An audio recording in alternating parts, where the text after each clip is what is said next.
Good morning भाई लोग। देखिए, पिछले वीडियो में हम सब पढ़े थे क्या कि अंग्रेजों ने बंगाल पर अपना आधिपत्य कैसे जताया। अंग्रेजों ने बंगाल पर अपना आधिपत्य कैसे जताया, जिसके बारे में वहाँ होता है क्या, 1757 में प्लासी का युद्ध हुआ। उसके बाद 1764 ईस्वी में जो बक्सर का युद्ध होता है, यही सब युद्ध में अंग्रेज जीतता है और वो अपना बंगाल पे अधिकार कर लेते हैं। देखिए, अधिकार होने के बाद जब 1764 ईस्वी में, जो हम कल बताए थे कि 1764 ईस्वी में जो बक्सर का युद्ध होता है, बक्सर का युद्ध होता है, इस युद्ध के बाद जो मीर कासिम हार जाते हैं और मीर कासिम हारने के बाद जो 1765 ईस्वी में इलाहाबाद की संधि होती है, इलाहाबाद की संधि होती है। इसी इलाहाबाद में दो व्यक्ति के साथ बताए थे क्या, दो व्यक्ति के साथ संधि होती है, दो व्यक्ति के साथ संधि होती है, जो कि एक अवध का नवाब रहता है, अवध का नवाब, और दूसरा मुगल बादशाह, मुगल बादशाह। तो अवध का नवाब उस समय कौन रहता है, पहले देख लीजिए मुगल बादशाह में कौन रहते हैं और अवध का नवाब में, दोनों में कौन रहते हैं। तो मुगल बादशाह में कौन सा रहते हैं और अवध नवाब में कौन, जो कि कल वाले वीडियो में हम दोनों व्यक्ति का नाम बताए थे।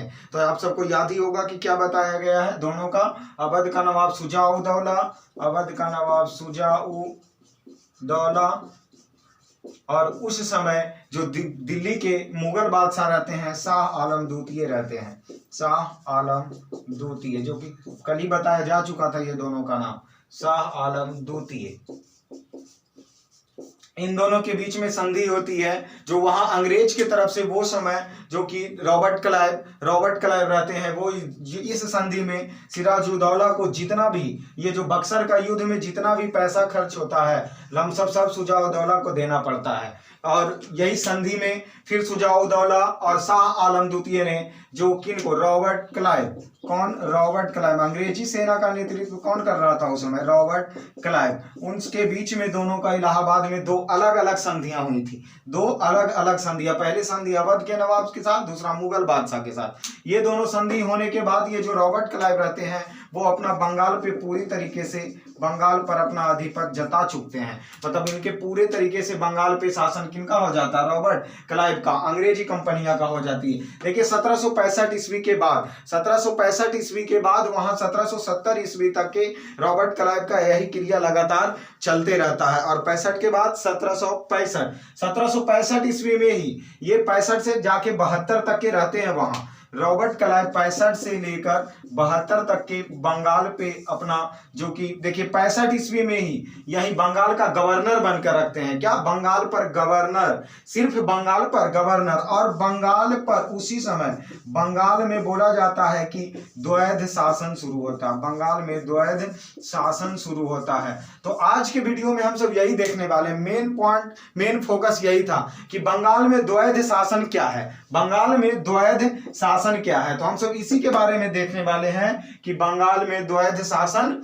क्या है। सबसे महत्वपूर्ण पॉइंट यही कि बंगाल में द्वैध शासन लागू कौन करता है और बंगाल में द्वैध शासन लागू कौन किया और कब हुआ, और ये द्वैध शासन क्या है, जो कि तीन महत्वपूर्ण पॉइंट इसी से निकलता है कि द्वैध शासन क्या है और बंगाल ये लागू कौन करता है। तो आज का हमारा पॉइंट था बंगाल में द्वैध शासन। क्या, बंगाल में द्वैध शासन, किस प्रकार बंगाल में द्वैध शासन की शुरुआत होती है। देखिए बक्सर के युद्ध तो बताया गया 64, उसके बाद कौन, इलाहाबाद की संधि 65 में हो गया। देखिए बंगाल का प्रथम गवर्नर, सबसे पहले बंगाल में द्वैध शासन की शुरुआत, द्वैध मीन्स होता है दो प्रकार की शासने, दो प्रकार की शासने होता है बंगाल में, दो प्रकार की शासने होता है, जो कि पहला दीवानी और दूसरा निजामत। दीवानी और निजामत पहले आप समझिए, दीवानी और निजामत, ये दो चीज क्या है।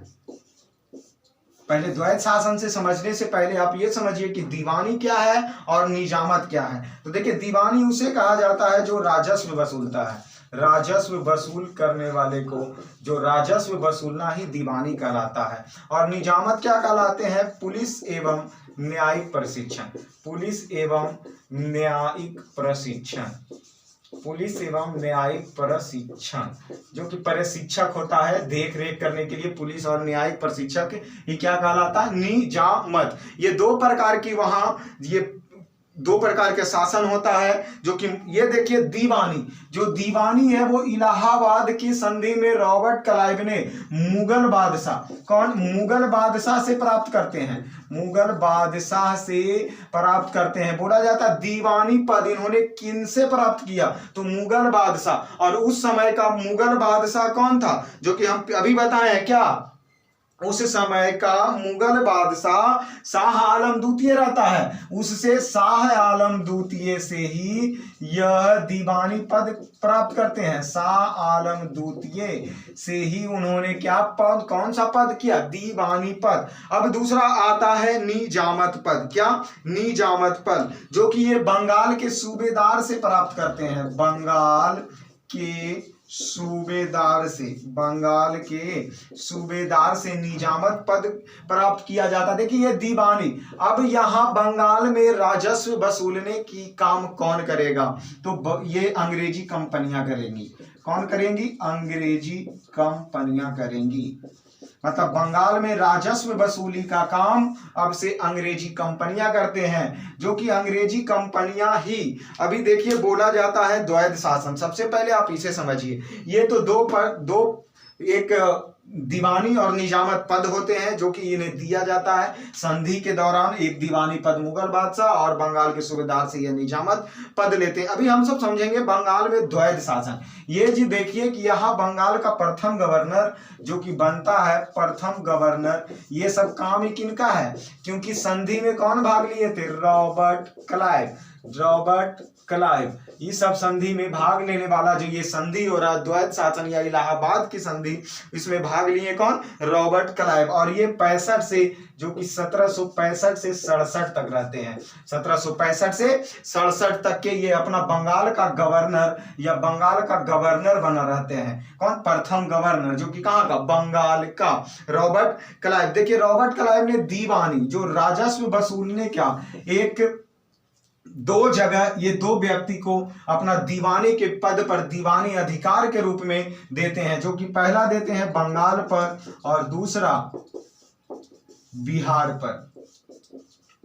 मतलब बंगाल में दीवानी अधिकार के पद पर कोई और व्यक्ति को छोड़ते हैं और ये बिहार में दीवाने के पद पर कोई और व्यक्ति को छोड़ते हैं। जो कि बिहार में ये व्यक्ति को जिसे अपना दीवानी अधिकार बनाते हैं उनका नाम है राजा सीताब राय। तो बिहार में किनको? राजा सीताब राय, राजा सीताब राय। और ये बंगाल में एक व्यक्ति को बनाते हैं जो मोहम्मद रजा खां। किसे? मोहम्मद रजा खां। मोहम्मद रजा खां को बंगाल का दीवानी अधिकार बनाया जाता है। और ये अपना दीवाने कार्यालय, क्या? दीवाने कार्यालय, दीवानी कार्यालय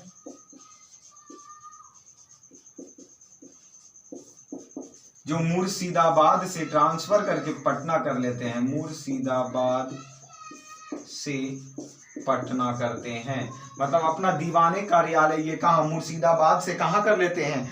पटना कर लेते हैं। इस प्रकार रॉबर्ट क्लाइव का 2 साल का जो अपना शासनकाल रॉबर्ट क्लाइव के द्वारा रहता है। और फिर भी रॉबर्ट क्लाइव के चले जाने के बाद भी बंगाल में कौन सा शासन रहता है? यही द्वैध शासन की क्रिया जारी रहती है। देखते हैं ये द्वैध शासन की क्रिया कब तक के जारी रहता है। आगे पढ़ते हैं कि रॉबर्ट क्लाइव के बाद जो कि दूसरा बंगाल का गवर्नर कौन बनता है? दूसरा बंगाल का गवर्नर रॉबर्ट क्लाइव के बाद कौन व्यक्ति बनते हैं, जो देखेंगे। तो देखिए दूसरा बंगाल में जो दूसरा बंगाल का गवर्नर बनता है, दूसरा बंगाल का गवर्नर जो कि 65 से 67 तक के रॉबर्ट क्लाइव, और ये दूसरा 67 से 69 तक के रहते हैं बरे लास्टर। क्या? बरे लास्टर, जो कि 1767 से 69 तक रहते हैं, बड़े लास्टर 1767 से 69 तक के। और तीसरा यही का जो कि तीसरा गवर्नर बनता है, तीसरा बंगाल का गवर्नर जो बनते हैं वो 69 से 72 तक के रहते हैं, कीटियार बोला जाता है, कीटियर जो कि ये 1769 से 72 तक के रहते हैं, कीटियर बंगाल का गवर्नर। और इसी का अगला चौथा बना जाता है, चौथा बंगाल का गवर्नर बनते हैं जिनका नाम है वारेन हेस्टिंग्स। क्या?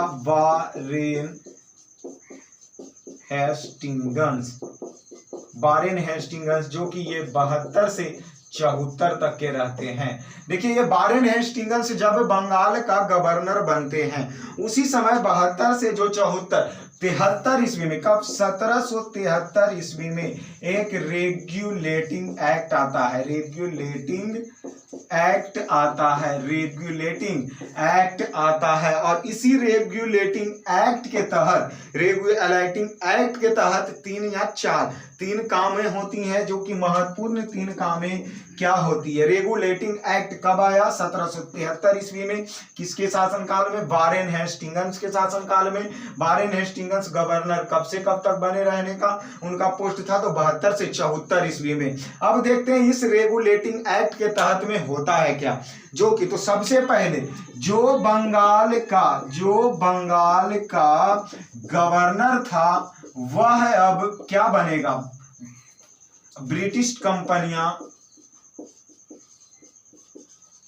कंपनियां का भारत में कंपनी का गवर्नर जनरल बनेगा।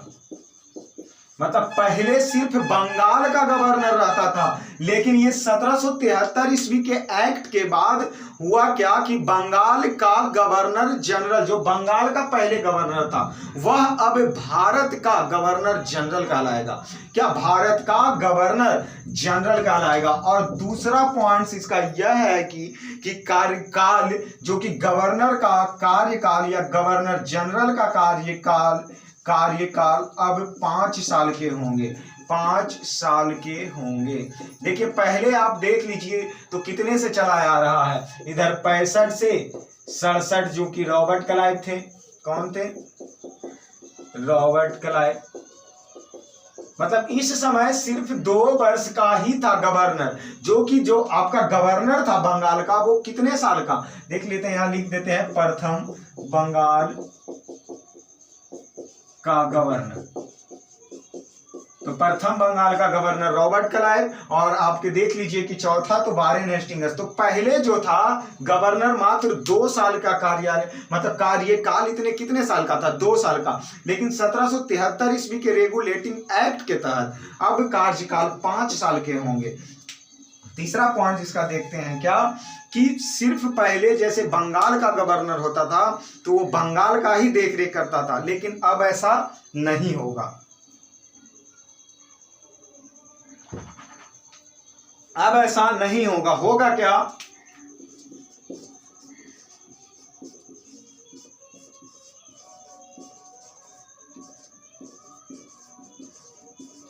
यह मद्रास और मुंबई के गवर्नर भी इसके अधीन होंगे।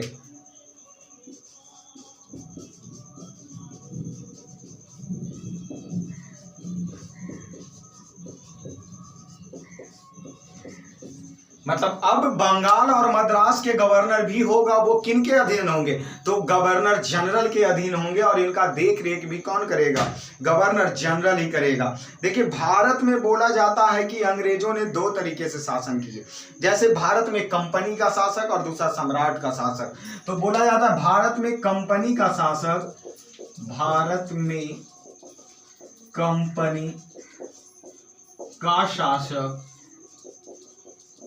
भारत में 2 तरीके से कंपनी का शासक और ब्रिटिश साम्राज्य सम्राट का शासक रहता, जो कि कंपनी का शासक 1773 ईस्वी से लेकर 1858 ईस्वी तक मतलब 73 ईस्वी से लेकर 1858 ईस्वी तक के कंपनी का शासन रहता है, जो कि अब 1773 के बाद कंपनी का शासन क्या होता है, भारत में चालू हो जाता है। देखिए यहाँ पे क्वेश्चन पूछने का तरीका किस तरीके से क्वेश्चन जैसे एग्जाम में क्वेश्चन पूछते हैं जिससे कंफ्यूजन हो जाता है। जैसे कौन कंफ्यूजन होगा क्या, आपसे पूछेगा क्वेश्चन कि बताइए बंगाल का प्रथम गवर्नर कौन था, बंगाल का प्रथम गवर्नर कौन था, तो आप किसका नाम लीजिएगा, रॉबर्ट क्लाइव का। दूसरी क्वेश्चन, बंगाल का सबसे अंतिम गवर्नर कौन था, बंगाल का सबसे अंतिम गवर्नर कौन था, तो अंतिम गवर्नर यही रहते हैं जो वारेन हेस्टिंग्स, वारेन हेस्टिंग्स अंतिम गवर्नर रहते हैं। अब क्वेश्चन पूछेगा कि भारत का प्रथम गवर्नर जनरल कौन है, भारत का प्रथम गवर्नर जनरल कौन है, तो फिर यही बनते हैं जो कि यहां आप लिख दीजिए कि भारत का प्रथम गवर्नर जनरल कौन बन गए, वारेन हेस्टिंग्स, जो कि ये बनकर रहते हैं आपका 1774 से लेकर 1774 ईस्वी में बनते हैं और ये लगातार 85 ईस्वी तक के रहते हैं, 74 से 85 1785 ईस्वी तक के वारेन हेस्टिंग्स अपने पद पर गवर्नर जनरल के पद पर रहते हैं। तो क्वेश्चन देखिए इसी प्रकार पूछता है। अब हम सब कल वाले वीडियो में पढ़ेंगे क्या कि जो भारत में कंपनी का शासक रहता है 1773 से लेकर कहां तक बताएं, 58 तक, इसी के बीच में कितने गवर्नर जनरल भारत में बनते हैं, कितने गवर्नर जनरल भारत में बनते हैं और कौन का किनका क्या कार्य रहेगा। देखिए एक क्वेश्चन और इसी प्रकार पूछता है क्या, सबसे पहला क्वेश्चन कि बंगाल में द्वैध शासन की शुरुआत किसने किया, बंगाल में द्वैध शासन की शुरुआत किसने किया, तो रॉबर्ट क्लाइव ने, जो कि पहले ही हम आपको बताए थे कि द्वैध शासन का शुरुआत रॉबर्ट क्लाइव करते हैं। फिर देखिए क्वेश्चन ये पूछेगा कि द्वैध शासन, बंगाल में द्वैध शासन का अंत किसने किया, तो वारेन हेस्टिंग्स, कौन, वारेन हेस्टिंग्स द्वैध शासन का अंत करते हैं। और इसी प्रकार जो फिर उसके बाद बंगाल में गवर्नर जनरल का पद चालू हो जाता है, कंपनी अपना शासन करना चालू कर देते हैं। तो कल के वीडियो में हम सब पढ़ेंगे कि 1773 से 1858 ईस्वी के बीच में कितने गवर्नर जनरल आए और किनका क्या कार्य है, जो अगले वीडियो में पढ़ेंगे। तो आज इतना तक ही भाई लोग।